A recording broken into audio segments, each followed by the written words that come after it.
Affinity Photo can be overwhelming. It's a fully professional software with dozens of functions and features. But you can use it to retouch your photos even if you are a total beginner. We will try 4 tools from this little menu in the top panel. Auto Levels, Auto Contrast, Auto Colors, and Auto White Balance. If you don't have it in your top panel, right-click and choose Customize Toolbar. Then drag the menu to the top panel like this. I'll remove it since I already have one. Now let's see how our tools work.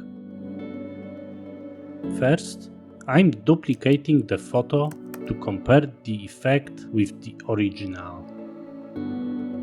Let's toggle Auto Levels. Pretty dramatic change. Now Contrast. Almost no change at all. Auto Levels and Auto Contrast give quite similar effects. After using one, the other doesn't do much. Let's do Color. A bit more of saturation. And White Balance. It seems that Affinity Photo decided that the white balance was on point already. Let's check the difference before and after. Quite a big improvement. But Auto Levels did 90% of the job here. Let's try a really bad photo. This will be a chance for Affinity to show its quality. A quick selfie with a 12-year-old camera. Yeah, that will do. Let's duplicate the layer again.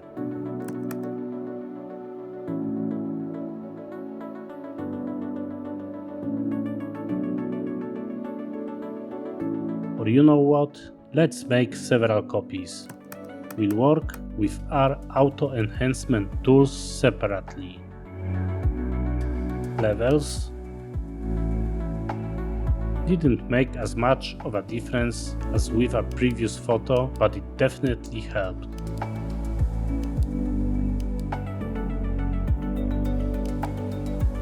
Now Contrast, kind of similar. It's because levels mostly affect contrast. I would rather want auto exposure instead of one of those two. Okay, let's do colors. I desaturated the photo before to make the effect more obvious.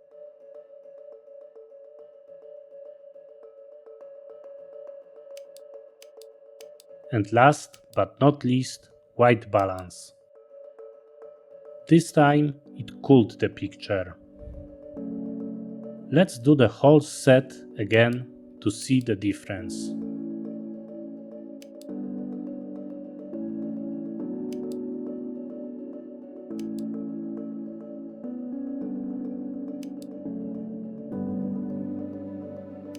It is better for sure.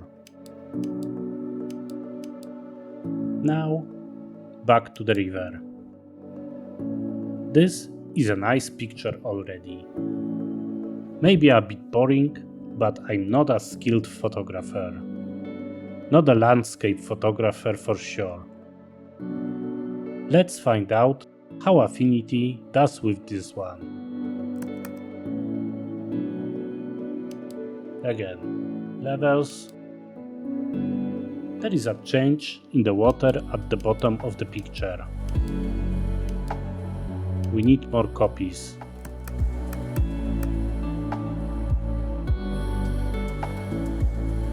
Contrast. Again, similar effect. I think auto levels made a more magenta purple tone and contrast a more neutral teal one.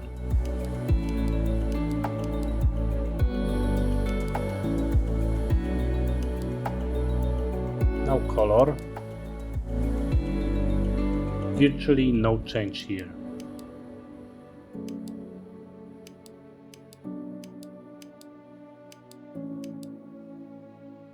And white balance. A big difference. But is it for the better? It looks like it's a golden hour now, but the sky is getting purple. I don't think a clear sky is ever purple.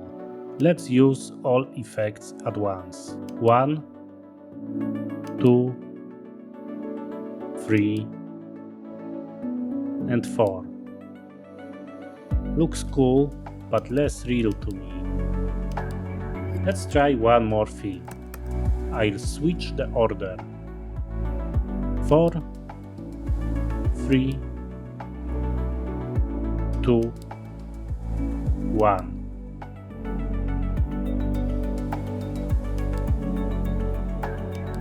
It's different. The order of changes will affect the final result. You can try any order you like. Experiment with it.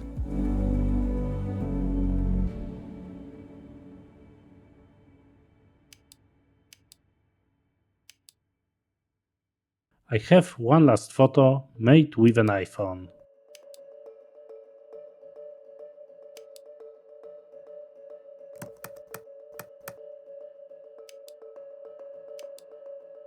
Levels. On another layer, contrast. Oh, I need to switch off the visibility of the layer above.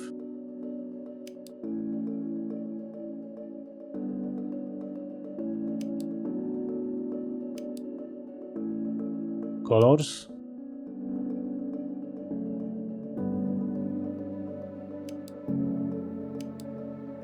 You can click the tools as many times as you want, but in my experience, only auto colors will add changes on the second and further uses on the same picture. It also seems to always punch up the colors, never tone them down.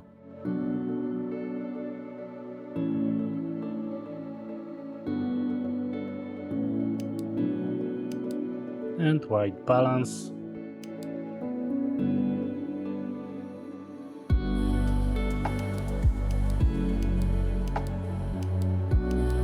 Let's do the full set of changes again, back and forth, and compare the results.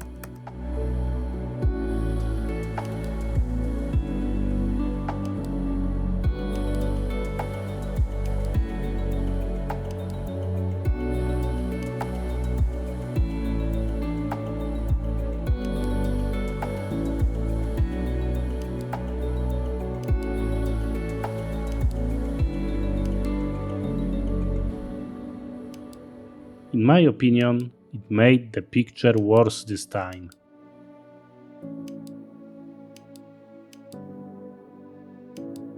I think it's because the iPhone made the photo in auto mode, so it set those values we wanted to fix properly at the start. Affinity Photo felt obligated to make it better and failed. So as you see, it doesn't always work perfectly. I think auto tools are good for bad photos.